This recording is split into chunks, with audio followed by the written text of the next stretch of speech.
नमस्कार दोस्तों, मैं सुनील कुमार आपका स्वागत करता हूं आपके अपने चैनल क्या ऐसा होता है। दोस्तों, आज मैं आपके सामने काल सर्प दोष से जुड़ी हुई एक महत्वपूर्ण जानकारी लेके आया हूं। काल सर्प दोष, अधिकांश लोग क्या करते हैं कि कुंडली दिखाते हैं अपने पंडित जी को, और कुंडली के बाद वो पंडित जी उन्हें बताते हैं कि देखो आपके सारे ग्रह राहु और केतु के मध्य में हैं। मतलब एक तरफ राहु है, एक तरफ केतु, और उसके बीच में जितने ग्रह होते हैं, ग्रह भी जैसे आप कुंडली में देखोगे तो आपको सूर्य मिलेंगे, गुरु मिलेंगे, शुक्र मिलेंगे, बुध मिलेंगे, ऐसे करके आपको गुरु मिलेंगे, वो ग्रह मिलेंगे। तो ग्रह जब राहु और केतु के बीच में सारे ग्रह होते हैं तो इसका मतलब यह है कि आप पर काल सर्प दोष का साया है, काल सर्प दोष आपकी कुंडली में मौजूद है। लेकिन जैसे आप जानते हो कि बहुत से लोग ऐसे हैं जिनकी कुंडली के बारे में किसी को पता ही नहीं है, उनकी कुंडली है या नहीं है, उन पर किसी तरह का दोष है कि नहीं है। यहां तक कि बहुत से लोग तो ऐसे होंगे जिन्हें अपनी डेट ऑफ बर्थ नहीं पता है, एक्चुअल डेट ऑफ बर्थ नहीं पता है, ऐसे भी लोग होंगे। बहुत से लोग ऐसे होंगे जिनकी डेट ऑफ बर्थ किसी टाइम पे उन लोगों ने, उनके माता पिता ने या टीचर ने कुछ गलत लिख दिया और उसी डेट ऑफ बर्थ को फॉलो कर रहे हैं। बहुत से लोग हिंदुस्तान में ऐसे भी हैं, बहुत से लोग ऐसे भी हैं जो अपने बच्चों की डेट ऑफ बर्थ को कम या ज्यादा करके लिखाते हैं। वैसे बहुत से लोग, ज्यादातर लोग ऐसे ही होंगे जो अपने बेटे की उम्र को एक्चुअल से 1 2 3 साल कम करके लिखाते हैं, और वही डेट ऑफ बर्थ उनके डॉक्यूमेंट्स में होती है, और उसी को वो फॉलो करते हैं और उसी से वो सारी चीजें अपने पंडित जी से दिखाते हैं। लेकिन कहीं ना कहीं आपके पास डेटा नहीं है, आपके पास वो सारी चीजें नहीं है जिससे कुंडली से कुछ चीजें निकल के आ सकें और आपके दोषों के बारे में बता सकें, क्योंकि आपके पास वो जगह, वो चीज ही नहीं है। जैसे कि अगर आपकी कुंडली बनेगी तो कुंडली बनाने के लिए कुछ जानकारी जरूरी होती है। नाम आप कुछ भी रख सकते हो, लेकिन अब कुंडली बनाने के लिए आपको सबसे पहले जरूरत पड़ती है डेट ऑफ बर्थ की। आपका जन्मदिन, जन्मदिन कौन सा है, कितने तारीख को आप पैदा हुए थे, कौन सी साल में पैदा हुए थे, कौन से महीने में पैदा हुए थे, पहली बात। दूसरी बात यह है कि आपको उसका जन्म स्थान पता होना चाहिए कि कौन से स्थान पर जन्म हुआ है।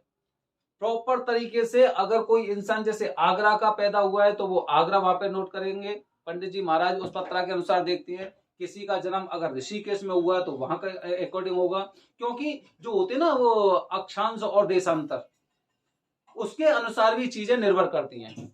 तीसरी जो जरूरी चीज होती है, वो जरूरी चीज होती है कि जो समय, कितने बजे पैदा हुआ है, वो समय अगर आपको पता है तो आपकी कुंडली एकदम परफेक्ट तरीके से निकल सकती है, और उससे अनुमान लगा सकते हैं कि भाई इसके ऊपर कोई दोष है या नहीं है।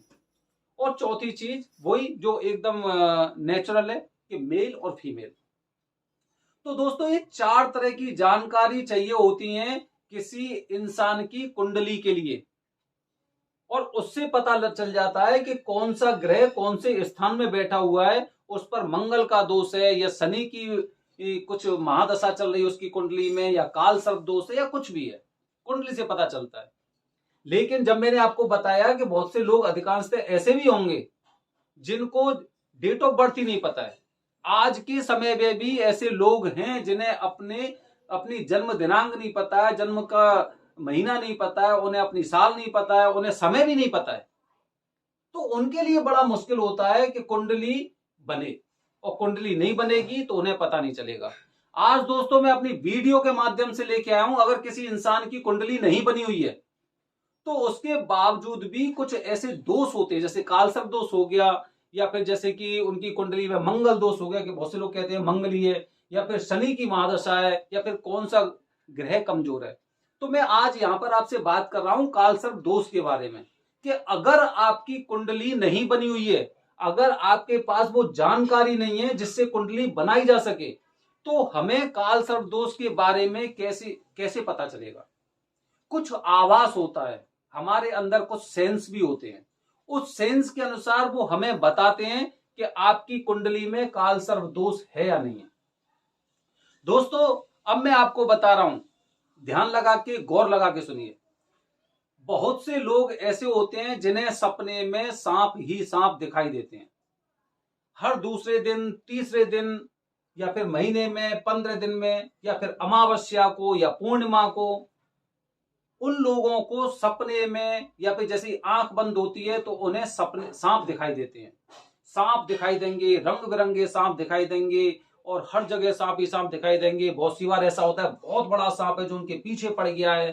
काफी लोगों को ऐसा लगता है कि जैसे कि मैं बेड पे सोया हुआ हूं और उसके पास ही वो सांप घूमने लग रहा है। ये आपके लिए इंडिकेशन है कि आपकी कुंडली में कहीं ना कहीं सर्प दोष से संबंधित कुछ ना कुछ एक ऐसा दोष है जो आपको बार बार सचेत कर रहा है कि आपके ऊपर इस तरह का दोष है। ये पहला वो है कि अगर सपने में आपको सांप ही सांप दिखाई दे रहे हैं तो।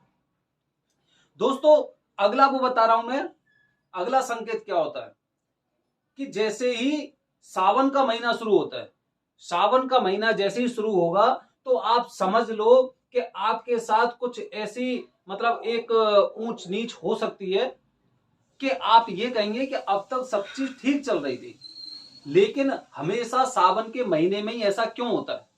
मेरी जॉब चली जाती है, मेरा बिजनेस में नुकसान हो जाता है, मुझे आर्थिक संबंधित परेशानियां सावन के महीने में ही होती हैं।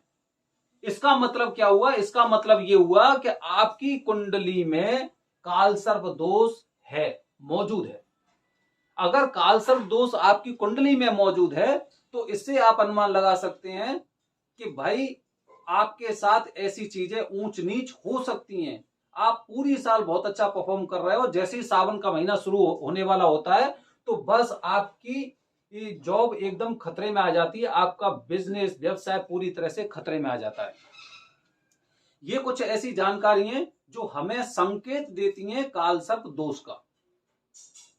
अगली बात मैं आपको बता रहा हूं कि अगर आपकी कुंडली में कालसर्प दोष है तो आप देखेंगे जगह जगह, जैसे कि आप कहीं पे जा रहे हैं, रास्ते में आपको सांप दिखाई दे रहा है, कहीं पर आपको सांप मरा हुआ दिखाई दे रहा है, कहीं पर आपको सपने ऐसे आ रहे हैं कि सांप आपको साथ लेके जा रहा है या आपको सांप काटने लग रहा है, या फिर कुछ ऐसी चीजें होती हैं जब आपके परिवार से आपकी दूरियां बढ़ने लग जाती हैं, क्योंकि वो दोष कहीं ना कहीं अपना प्रभाव दिखाएगा।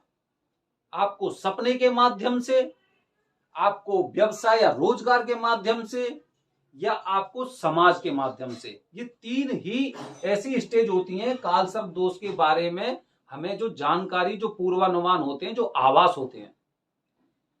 तो दोस्तों, सावन का महीना क्यों, जैसे मैंने आपको बताया कि सावन के महीने से पहले ही अधिकांश ऐसी चीजें क्यों होती हैं, ये एक विशेष जानकारी मैं आपको दे रहा हूं। सावन के महीने के आते ही और ये सारी चीजें आपको होंगी क्योंकि सावन के महीने में ही नाग पंचमी होती है। नाग पंचमी का त्योहार सावन के महीने में होता है, इसीलिए जो कुंडली में आपकी में कालसर्प दोष है, कालसर्प दोष का मतलब क्या हो गया?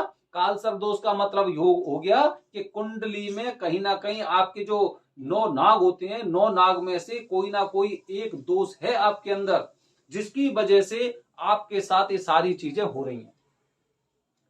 तो ये आपको आभास कराता है।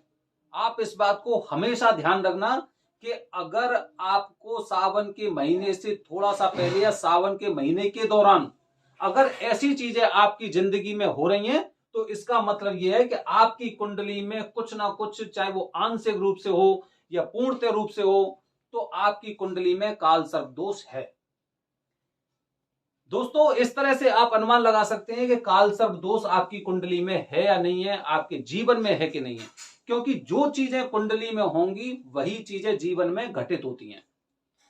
तो अगर आपके साथ भी सावन के महीने में ऐसा हो रहा है, सावन के महीने में या फिर नाग पंचमी से पहले हो रहा है, तो इसका मतलब यह है कि आपकी कुंडली में कालसर्प दोष मौजूद है और आपको उसकी मुक्ति करानी चाहिए, उसके दोष का निवारण करवाना चाहिए। दोस्तों, अगली वीडियो में मैं लेके आ रहा हूं आपके लिए कि नाग पंचमी वाले दिन जिन लोगों पर कालसर्प दोष का साया है उनको क्या कार्य नहीं करने चाहिए, विशेष रूप से नहीं करने चाहिए। अगर वो ऐसा कार्य करते हैं तो अपने लिए बहुत बड़ी मुसीबत मोल ले रहे हैं। धन्यवाद दोस्तों। जय हिंद, जय भारत, हर हर महादेव।